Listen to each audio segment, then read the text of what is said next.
नमस्कार। संधि पाठ्यक्रम के नवम सप्ताह के अंतिम व्याख्यान में आपका स्वागत है। यह व्याख्यान की माला में 48वां व्याख्यान है, अर्थात लेक्चर नंबर 48 में आपका स्वागत है, जिसमें आज हम शिवच्छाया एवं लक्ष्मीच्छाया की सिद्धि को देखेंगे और इसकी सिद्धि में लगने वाले जो सूत्र हैं उनके व्याख्या के साथ इन दोनों की सिद्धियों को हम देखेंगे। तो आज के पाठ्य विषय पे यदि हम ध्यान दें तो हम स्लाइड में पाएंगे कि हम पहले 6 च के व्याख्या एवं उदाहरण को देखेंगे।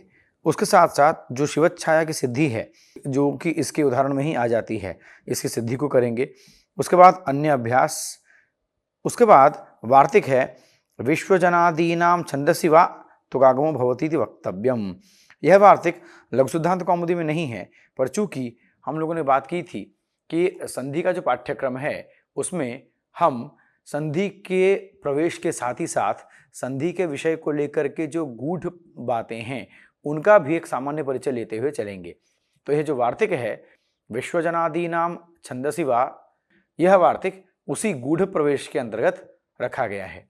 इसके बाद अगर हम पुनः स्लाइड देखें तो हम पाएंगे कि पदांतात वा सूत्र की व्याख्या को हम देखेंगे और इसी सूत्र की व्याख्या के अंतर्गत आता है लक्ष्मी छाया, तो इसकी सिद्धि को करेंगे और उसके बाद कुछ अन्य अभ्यास देखते हुए अंततोगत्वा बाध्य बाधक भाव के साथ सूत्र विशेष कुछ चर्चाएं हैं, जिसको करके हम आज के व्याख्यान को या यूं कहें कि हम इस नवम सप्ताह को संपूर्ण करेंगे।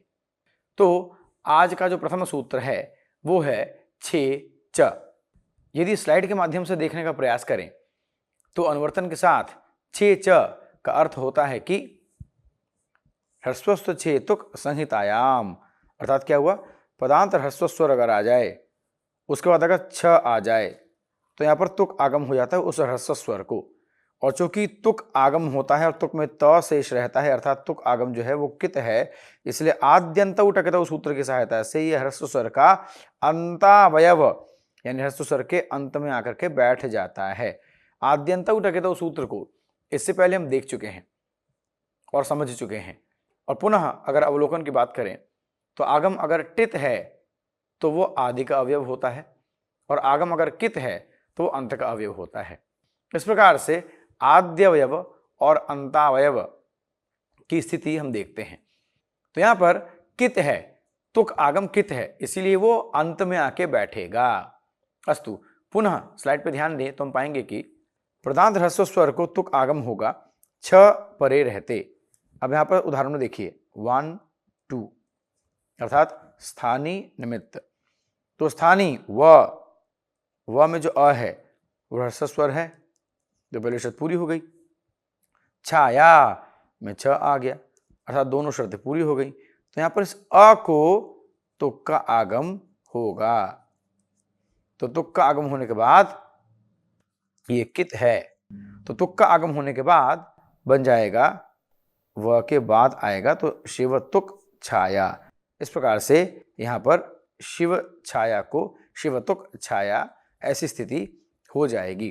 पुनः देखिए सूत्र क्या कहता है कि प्रदांत ह्रस्व स्वर के बाद अगर छ आ जाता है तो इस ह्रस्व स्वर को तुक का आगम होता है। तो ह्रस्व स्वर को तुक का आगम होता है तो तुक का आगम होकर के शिव तुक छाया ऐसा बन जाता है।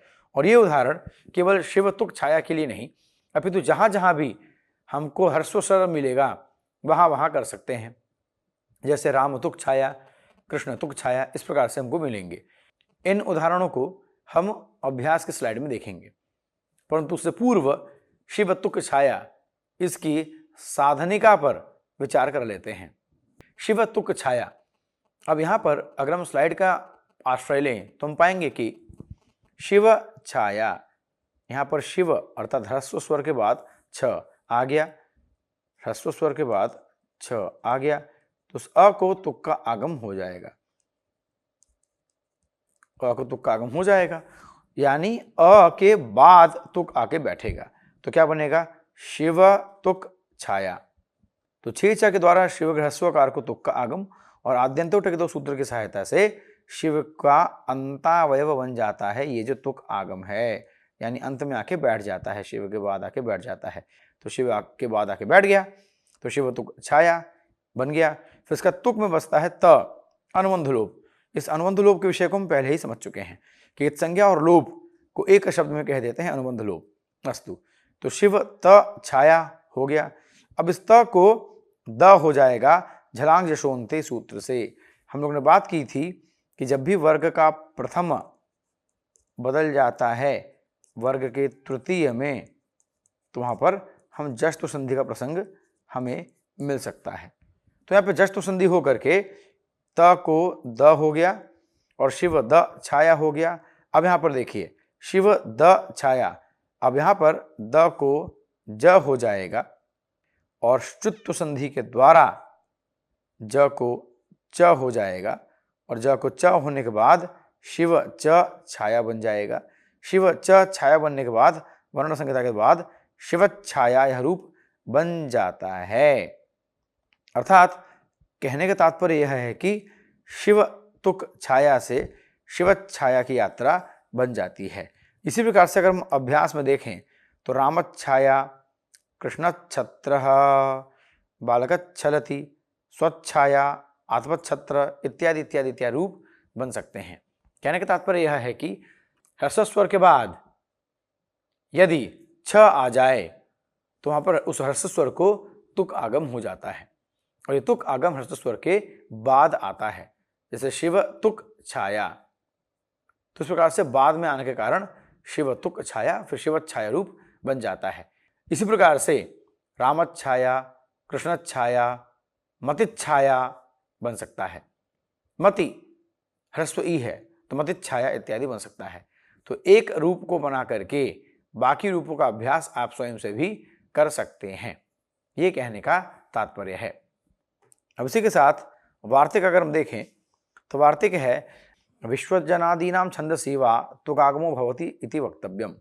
वा का अर्थ है विकल्प, अर्थात यह वार्तिक बताता है कि विश्वजन छत्रम न छाया इत्यादि जो वैदिक शब्द हैं इनमें तुक आगम के बिना प्रयोग भी दिखता है। इसीलिए इनके साधुत्व के लिए प्रकृत वार्तिक की रचना की गई है। अर्थात विश्व जन छत्रम यह रूप है।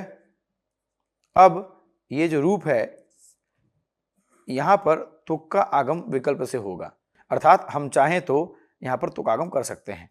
तो अगर करेंगे तो बनेगा विश्वजन छत्रम, ऐसे बन जाएगा। किंतु इस वार्तिक के द्वारा स्पष्ट हो जाता है कि विश्वजन छत्रम और विश्वजन छत्रम दोनों रूप बन सकते हैं, किंतु ये स्थिति बाकी इन शब्दों में नहीं है। राम छाया ही बनेगा, राम छाया नहीं बन सकता। क्यों? क्योंकि आप यहां पर देखिए यह सूत्र स्वयं कहता है कि पदांत ह्रस्व स्वर के बाद छ आने पर तुक आगम होगा, किंतु यहां कहीं भी विकल्प इत्यादि का प्रयोग नहीं किया गया है। अर्थात यह जो विधान है यह विधान नित्य विधान है। अर्थात जब भी ह्रस्व स्वर के बाद छ आएगा उस ह्रस्व स्वर को तुक आगम होना ही होना है। तो शिव तुक छाया, शिवत छाया फिर शिवत छाया इस प्रकार से बन जाएगा, जैसा कि यहाँ पे हम देख सकते हैं। अब इसी के बाद रामत छाया, कृष्ण छत्र, बालक छलित, स्वच्छ छाया, आतवत छत्र इत्यादि रूप बनेंगे।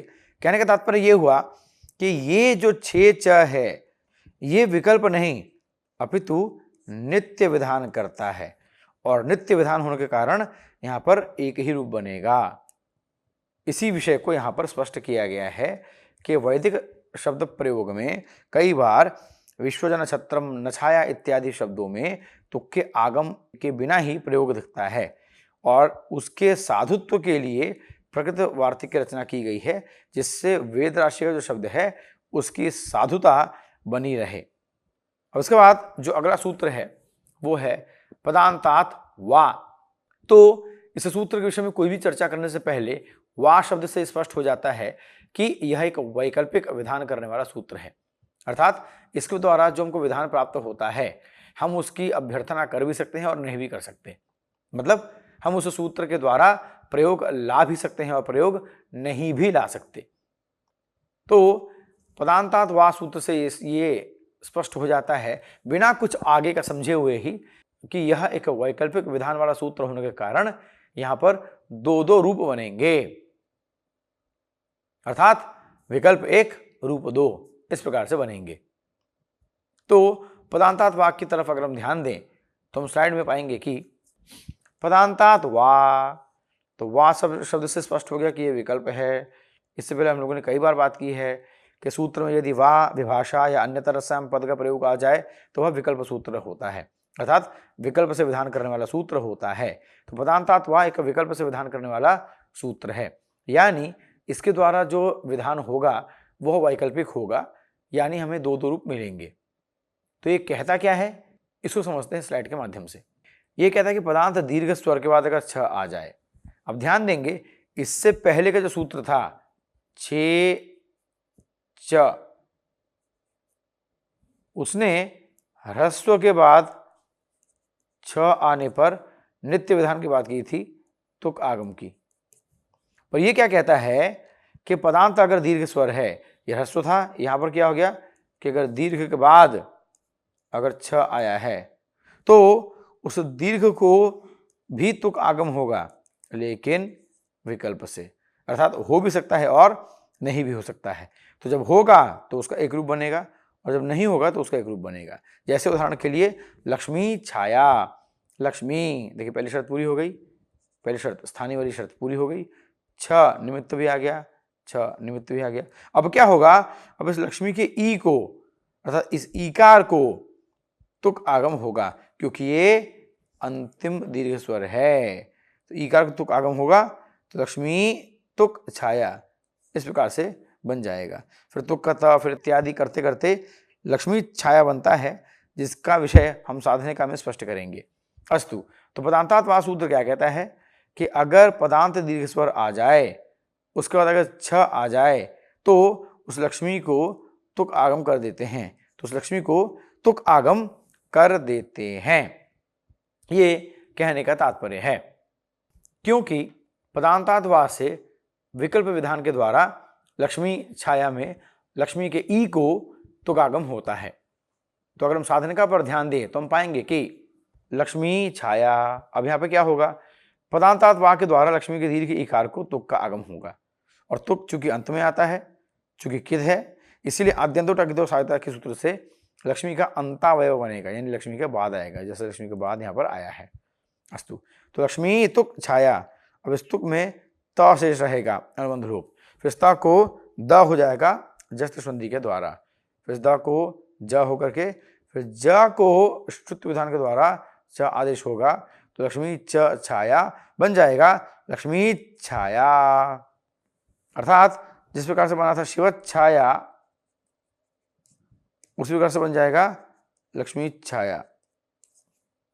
परंतु यहाँ एक प्रश्न उत्पन्न होता है कि जो शिव छाया था उसमें जो विधान हुआ वह नित्य विधान था, वही लक्ष्मी छाया में जो विधान हुआ वो विकल्प विधान था या वैकल्पिक विधान था, विकल्प से किया हुआ विधान था। तो दोनों में भेद क्या है, भेद यह है कि जहां पर यह बोल दिया जाएगा कि ह्रस्व स्वर है वहां नित्य तुक आगम होगा, परंतु जहां पर दीर्घ स्वर मिलेगा वहां पर विकल्प विधान है, यानी हम चाहें तो तुक का आगम कर भी सकते हैं और चाहें तो नहीं भी कर सकते। लेकिन ह्रस्व स्वर के लिए यह कंपलसरी या अनिवार्य है कि उनके प्रसंग में तुक का आगम अवश्य ही होगा, किंतु दीर्घ में हमें यहां पर विकल्प मिल जाते हैं, यही कहने का तात्पर्य है। तो चूंकि दीर्घ है लक्ष्मी छाया, इसलिए लक्ष्मी छाया रूप भी बनेगा और लक्ष्मी छाया रूप भी बनेगा, अर्थात दोनों प्रकार के रूप यहां पर सिद्ध होते हैं। अब अगर हम अभ्यास की बात करें तो अभ्यास में अगर हम ध्यान दें तो हम पाएंगे कि सुधी छाया, तो सुधी छाया, और चूंकि अब ध्यान देंगे कि ये जो हैं ये लघु नहीं है, ये गुरु मात्राएं हैं, सुधी, लक्ष्मी इत्यादि इत्यादि इत्यादि इत्यादि। तो क्या कहते हैं, कहते हैं कि अब ध्यान देंगे सुधी छाया यह बनेगा, यही साधु है। लक्ष्मी छत्र लक्ष्मी छत्र ये बनेगा, बालिका छलती बालिकाच्छलति और बालिकाच्छलति, ये दोनों रूप बनेगा। बाला छाया, तो बाला छाया और बाला छाया दोनों रूप बनेंगे। रसाच्छत्र, रसाच्छत्र, ये जो विधान हैं ये विधान भी सर्वत्र प्राप्त नहीं होता। किंतु हमें ध्यान देने की बात यह है कि चूंकि यहाँ पर जितने भी प्रसंग हैं, क्योंकि यहाँ पर समझेंगे, यहाँ पर जितने भी प्रसंग हैं दीर्घ वाले, उन सब में वा अर्थात वैकल्पिक विधान करके दो रूप बन रहे हैं। लेकिन जिसमें खाली विकल्प का विधान नहीं है, अर्थात इसमें और कोई नहीं है, तो वहाँ पर रामच्छाया, कृष्णच्छत्र, बालकच्छलति, स्वच्छाया, अथर्वच्छत्र यही बनता है, वहाँ कुछ और नहीं बनेगा, ये कहने का तात्पर्य है। इसके बाद लक्ष्मी छाया, इस प्रकार से अगर हम लक्ष्मी छाया के रूप को देखें तो हम पाएंगे कि लक्ष्मी छाया में चूंकि दीर्घ है, लक्ष्मी दीर्घ स्वर है, इसीलिए यहाँ पर विकल्प विधान हो जाता है पदांतात वा से, और यहाँ पे हमको दो रूप मिल जाते हैं, अर्थात लक्ष्मी छाया और लक्ष्मी छाया दोनों रूप बनते हैं। किंतु छे च सूत्र के द्वारा जो शिवत छाया बनता है या जो बालकत छाया बनता है या जो बालकत छत्र बनेगा, यहाँ पर विकल्प विधान नहीं है, वह नित्य विधान है।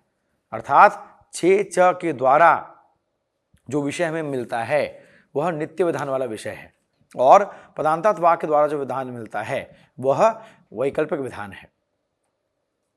तो अब तक जो हमने पढ़ा उसको अगर हम सार रूप में देखें तो छे च सूत्र जो है वो नित्य विधान करता है, अर्थात शिवत छाया यही बनेगा, शिव छाया करेंगे गलत हो जाएगा।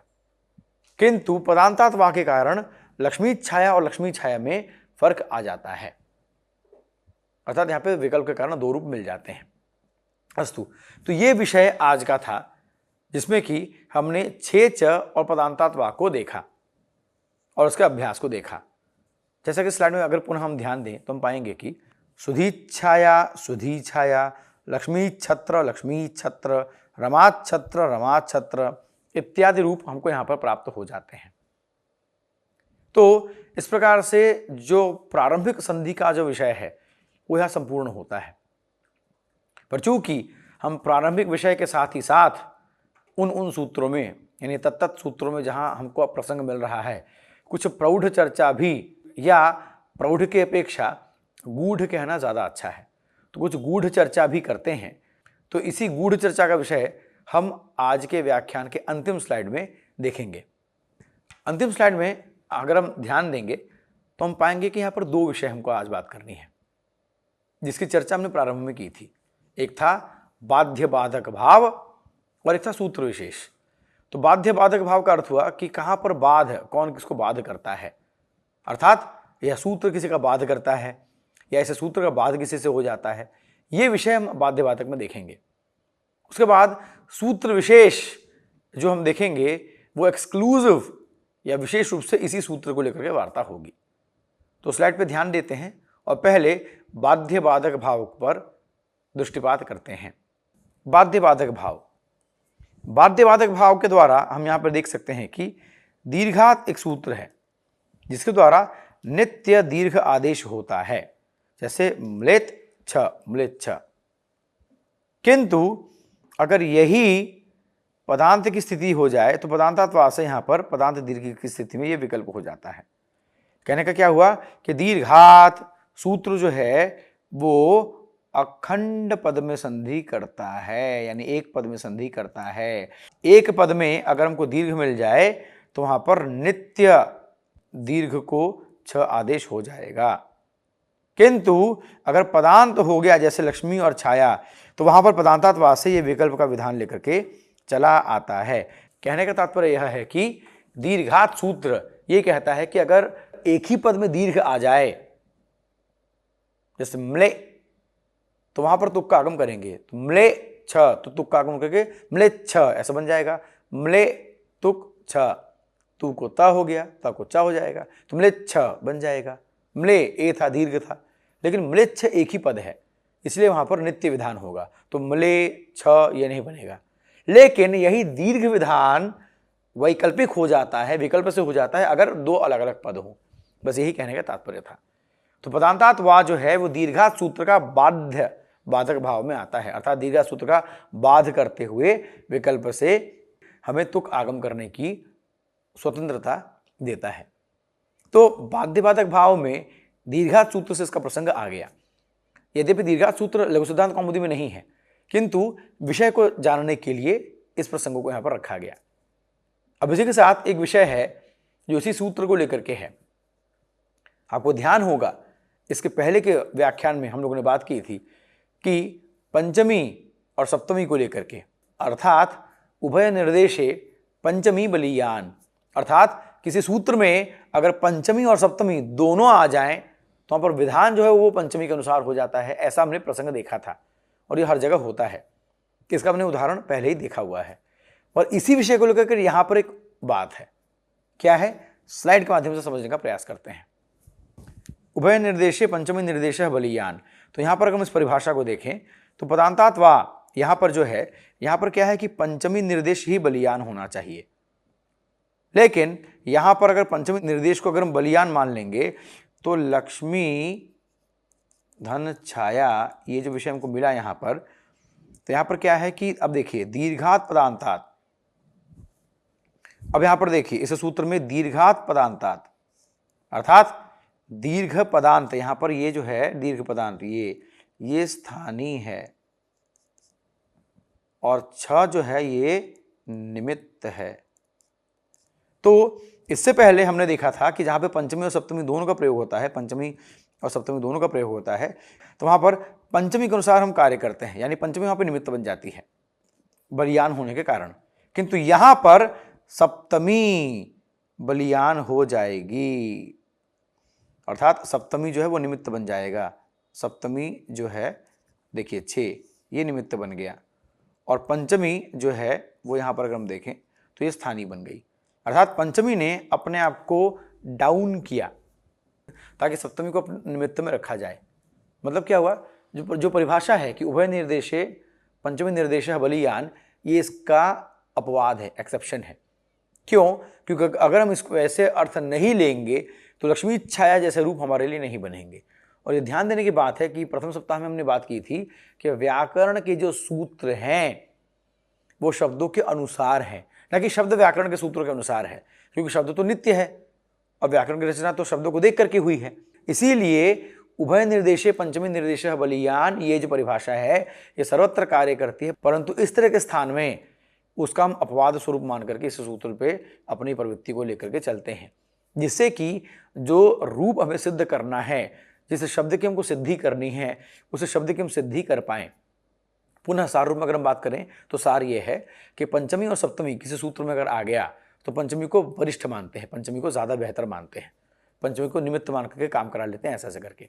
परंतु यहाँ पर उल्टा हो गया, यहाँ पर सप्तमी बलियान हो गई। ये एक अपवाद है। क्यों? क्योंकि इस अपवाद के द्वारा ही लक्ष्मी छाया की सिद्धि होगी। सार रूप में ये विषय है। और चूंकि गूढ़ प्रवेश ज़्यादा नहीं करना है तो बस गूढ़ का परिचय देकर के यहीं पर हम इस प्रसंगों को समाप्त करेंगे। तो इसी के साथ आज की कक्षा, जिसमें हमने पदांतात वा के साथ 6 च को देखा और ये समझा कि अगर ह्रस्व स्वर है तो तुक आगम नित्य होगा, और अगर 2 अलग अलग पद हैं जिसमें दीर्घ आ गया तो वहाँ पर विकल्प से तुक का आगम होगा। इसी के साथ यह 9वां सप्ताह यहाँ पर संपन्न होता है, और संपन्न होने के साथ ही साथ यह व्यंजन संधि का जो प्रकरण है यह भी संपन्न होता है।